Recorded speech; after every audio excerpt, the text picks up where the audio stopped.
In this video, I will show you how to increase your Windows or PC brightness.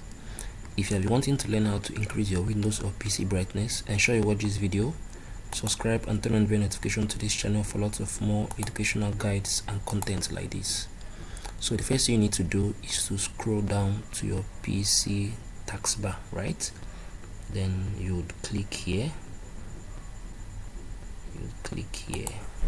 Then once I've clicked it, you'd see the brightness setting, the brightness icon. You can adjust it to be high, you can reduce it. So this is how you can increase your PC's brightness. So if you enjoyed this video, ensure you watch lots of more educational guides on this YouTube channel and expect lots of more content in the future. Thank you guys for hanging around to the end of this video. I'll see you guys in the next one. Peace.